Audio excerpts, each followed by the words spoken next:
5, 4, 3, 2, 1. What we do here is go back. Crafting with cost, let's go.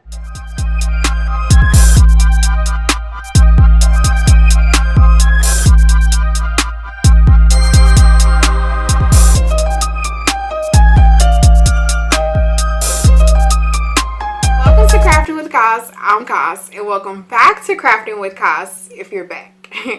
So this project is going to be in partnership with Stencil Revolution, which is a smaller company that's based out of Florida. I actually never heard of them before, but they reached out to me and asked me if I wanted to use any of their stencils for any of my upcoming projects. And so I looked at like the different stencils that they had, and I liked the fact that they had a lot of different stencils that you typically wouldn't see anywhere else. Like they have people stencils, they have different thing stencils, and different geometric pattern stencils. And I also like the fact that you can get them in different sizes. So I've never seen like a stencil company or any types of stencils that you can get a different range of sizes, which is really cool. So I'll make sure that I link their information in the description box below so that you can check out their different stencils to see if that's something that you want to use for one of your upcoming projects. So I actually used one of their people stencils, which is the Notorious B.I.G stencil. And then I also used one of their larger lip stencils to do a decoupage technique using some of the old gold foil leaf that I had as well. And I like the fact that their stencils are really durable too. Like I did another stencil project probably about a year ago doing another lip stencil that actually ended up warping on me. So I didn't have that problem with these particular stencils.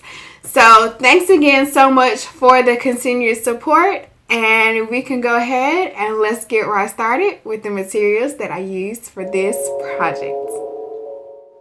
For my first DIY, I'm going to be using some discounted colored paper, some gold foil leaf that I already had, as well as a 24 by 36 canvas and a 24 by 36 lip stencil.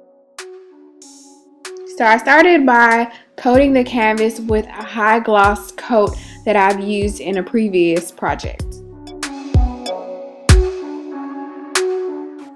So I started by using a pencil to trace the outline of the lips, but I found that using a marker was a lot better.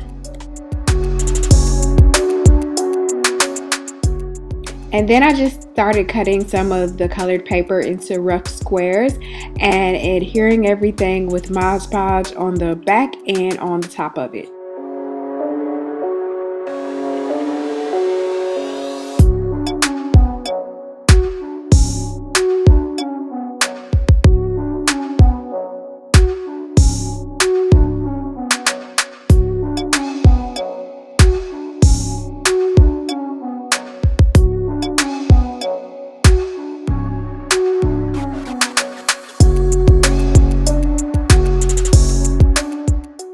So I found out that it's better to do the border of the lip outline versus starting in the inside like I did, and it makes it a lot easier.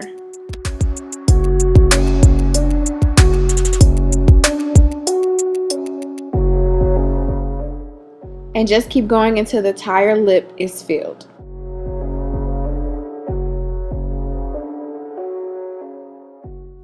I finished the look off using some gold foil leaf on some parts of your lip where they would naturally shine.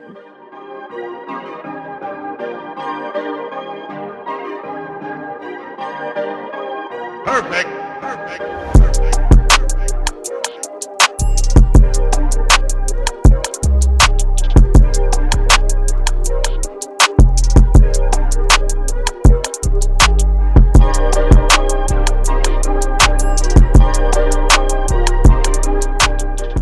For this t-shirt DIY, started by placing some cardboard in between the front and back of the shirt so the shirt didn't get stuck together as I painted it.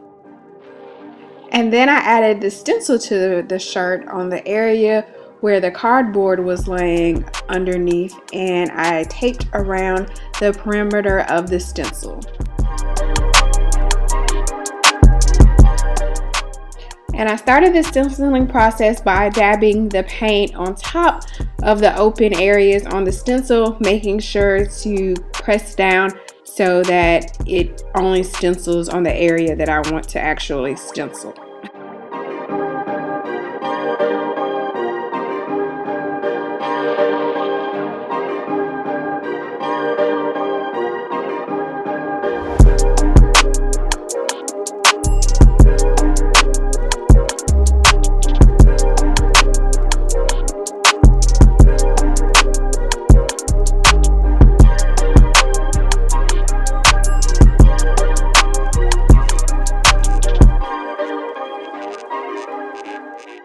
Peel off the stencil after the paint dries a little bit.